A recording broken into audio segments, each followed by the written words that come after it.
నల్గొండ జిల్లాలో private high school principal దారుణ హత్యకు నిరసనగా ఆదిలాబాద్ జిల్లా కేంద్రంలో Telangana recognised school management association ఆధ్వర్యంలో ర్యాలీ చేపట్టారు. ఘటనకు బాధ్యులైన నిందితులను కఠినంగా శిక్షించాలని డిమాండ్ చేశారు. హత్య ఘటన ప్రతి ఒక్కరిని తీవ్రంగా కలచివేసిందన్నారు. ఇటువంటి ఘటనలు పునరావృతం కాకుండా చూడాలని ప్రభుత్వాన్ని కోరారు. అటు ప్రిన్సిపల్ రూపారెడ్డి ఆత్మకు శాంతి చేకూరాలని కొవ్వొత్తులతో ర్యాలీ చేపట్టారు.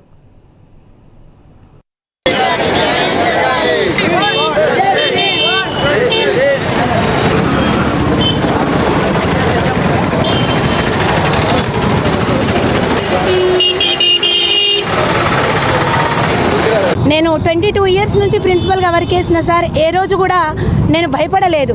కానీ నిన్న రాత్రి సార్ స్టేటస్ చూసాక అనిపించింది భయపడాలా అని.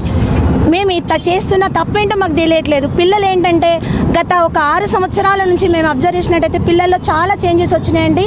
ఎడ్యుకేషన్ పరంగా డిసిప్లిన్ అనేది పిల్లల్లో లేదు. చాలా రకాలుగా చెప్పి చూసాం. ఈ రోజుల్లో ఏంటంటే పిల్లలకి ఎలాంటి శిక్ష ఇవ్వకూడదు.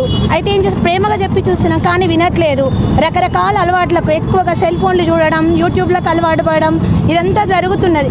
అది చూసిన తర్వాత కనీసం ఆ టీచర్ చేసిన తప్పు ఏంటంటే పిల్లల్ని మందలించడమా, మరి మేము ముందు తరాల వరకు మందలియాలా వద్దా అనే క్వశ్చన్ మాకు ఇక్కడ రేజ్ చేయాల్సిన పరిస్థితి ఏర్పడుతున్నది.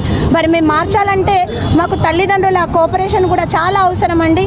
ఏంటంటే చిన్న పిల్లల్ని మందలిస్తే మేడం మా పిల్లల్ని భయపెట్టారంట, మేము మా బాబు స్కూల్కు రానంటున్నాడు, వేరే స్కూల్కి ఎన్ని స్కూల్స్కి వెళ్ళినా ప్రధానోపాధ్యాయులైనా కరెస్పాండ్ ఒకటే చెప్తారండి టీచర్ ఏంటంటే మీ పిల్లలు బాగుపడాలి అంటే ఏం చేయాలి?